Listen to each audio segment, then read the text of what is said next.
Hello everyone, greetings of the day once again. Doctor Anu from Punjab. आज हम एक और छोटा सा केस डिस्कस करते हैं। This is a case of a girl child of nearly 7 years of age. ये बच्ची मेरे से एलर्जिक साइनोसाइटिस के लिए मेडिसिन ले रही थी। पिछले 2 महीने से ये लगातार मेडिसिन ले रही थी। इसको मॉर्निंग में जब ये सुबह उठती थी बहुत ज़्यादा रनिंग नोज और स्नीजिंग की प्रॉब्लम आ रही थी। कुछ बेटर भी चल रहा था, लेकिन एज़ पर माई विशेस ये बच्ची मुझे ठीक नहीं लग रही थी। दो इसकी मदर बहुत सेटिस्फाइड थे क्योंकि उनको कोई भी एंटी एलर्जिक मेडिसिन नहीं देनी पड़ रही थी, लेकिन इसकी स्नीजिंग फिर भी ऑफ एंड ऑन कम थी, लेकिन हो रही थी। एक दिन उसको जब वो स्कूल से वापस आई तो उसको सोर थ्रोट और फीवर की प्रॉब्लम थी, और ये एक एक्यूट कंडीशन थी जिसमें इसके मदर मेरे पास आए। जब मैंने उनको पूछा कि आप उसको लेकर क्यों नहीं आए, तो उन्होंने कहा कि डॉक्टर साहब आप ना उससे फ़ोन से बात कर लीजिए, वो नहीं आ पाई। देन मैंने उसके मदर ने मेरे को फ़ोन मिला के दिया। वैसे तो वो बहुत ज़्यादा छोटी बच्ची 7 year old बच्ची थी, तो यूजुअली वो मेरे साथ कंफर्टेबल थी और फ़ोन पे बात करती थी। तो मैंने उससे पूछा कि आप क्यों नहीं आए मम्मी के साथ मेडिसिन लेने। तो उसने कहा, the tone was very low, बहुत धीमी सी आवाज़ में उसने मुझे कहा, आंटी बुखार है ना, इसीलिए मैं मम्मी के साथ नहीं आई। तो मैंने कहा कि फिर भी स्कूटर पे ही तो आना था, नज़दीक में ही वो रहते हैं। तो उसने बोला कि कैसे आती आंटी, मैं बीमार हूँ ना, चक्कर भी आ रहे हैं, मैं तो वॉशरूम तक भी नहीं जा सकती, मुझे बहुत चक्कर आ रहे हैं। तो मैंने कहा ओके। तो मैंने उसके मम्मा से पूछा कि ऐसा क्या, इतना क्या लो हो गई, अभी तो स्कूल से वापस आई है, तो इतना भी क्या फीवर की वो इतना दूरी पे भी नहीं आ सकती थी। तो उसके मदर ने मुझे बताया कि डॉक्टर साहब ये जब भी इसे कोई बुखार होता है या कोई दर्द होता है, तो पहले इसको पेट दर्द की काफ़ी प्रॉब्लम थी, तो ये ऐसे ही बिहेव करती है कि फिर तो बहुत ही ज़्यादा मुरझा सी जाती है कि मैं बीमार हूँ, कि वॉशरूम तक भी मम्मा मुझे पकड़ के लेके जाओ, मैं गिर जाऊँगी, मुझे बहुत ज़्यादा चक्कर आ रहे हैं, तो ऐसा ही बोलती है। तो मैंने कहा ओके। तो उसके मदर ने कहा कि अभी मैं काम पे भी नहीं जा पाऊँगी, कि मैंने भी लीव ले ली है अब हाफ डे की। तो जब भी इसको प्रॉब्लम होती है ये बोलती है कि आप तो मुझे प्यार ही नहीं करते, आपने तो मुझे हग भी नहीं किया, आपने तो मुझे किस भी नहीं किया, तो ऐसा बोलती है। देन आई वॉज शॉक्ड कि अच्छा ऐसा बिहेवियर है इसका। तो उसके मदर वर्किंग हैं, तो सामने उसकी जो होते हैं ताई दादी, जो उसके मदर के ताई सास हैं, वो रहते हैं। तो यूजुअली जब ये लड़की स्कूल से वापस आ जाती है तो हाफ डे उनके घर ही खेलती है, इवनिंग 5 o'clock तक, जब तक उसके मदर वापस नहीं आ जाते।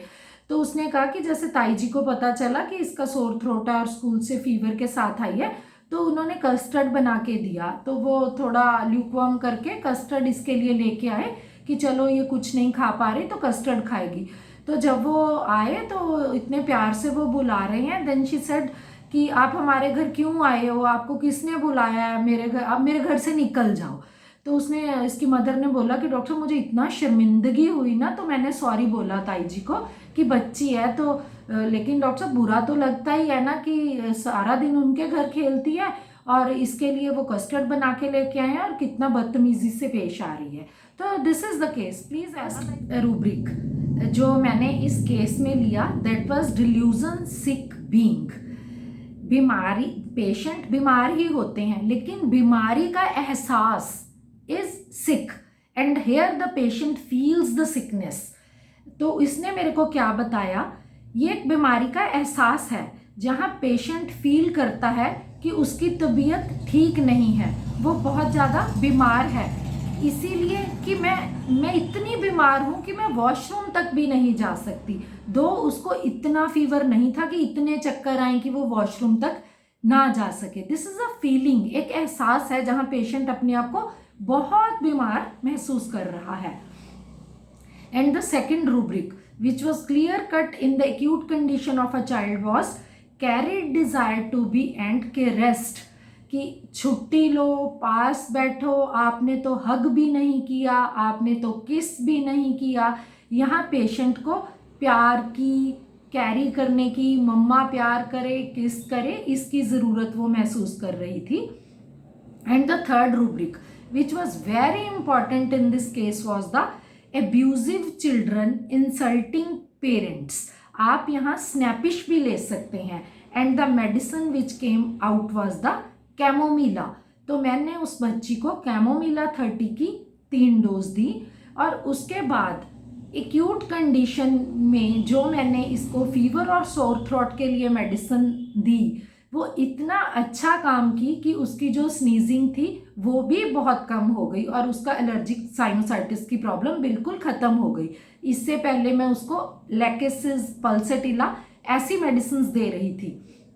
ये केस आपके साथ डिस्कस करना इसलिए भी ज़रूरी था कि कोई भी क्रॉनिक कंडीशन में जब कोई एक्यूट प्रॉब्लम आती है, उसमें पेशेंट हमारे सामने कैसा बिहेवियर रखता है, कैसा बिहेवियर वो करता है, उससे भी हमारी मेडिसिन कई बार सिलेक्ट हो जाती है। तो हम ये रूब्रिक देखते हैं, एब्यूजिव चिल्ड्रन इंसल्टिंग पेरेंट्स। जैसे उसके वो ताई दादी थे, वो उसके लिए प्यार से बनाकर लेकर आए हैं, लेकिन उसने कितना बुरी तरह मिसबिहेव किया। एब्यूजिव हियर डजंट मीन कि वो बच्चा गालियां निकालेगा, ऐसे हम इसे मेटाफोरिकली समझ सकते हैं। ऐसा नहीं है कि एब्यूजिव में हम कोई गंदी गालियां ही देंगे। हाँ, जब डायरेक्ट गालियां भी देंगे तब भी ये रूब्रिक आएगा, लेकिन मिसबिहेव करना कि उनसे बड़े हैं, पेरेंट्स हैं उसके वो, लेकिन पेरेंट्स ही हुए जो उसको वो सारा दिन संभाल रहे हैं उसकी मदर के बाद, लेकिन वो बच्ची ने कितना मिसबिहेव उसे किया। तो कैमोमिला 30 की यहाँ 3 डोजेज ने उसे बहुत ज़्यादा अच्छा वर्क किया। आई होप आप सबको ये केस की अंडरस्टैंडिंग प्रॉपर हुई होगी। Thank you everyone.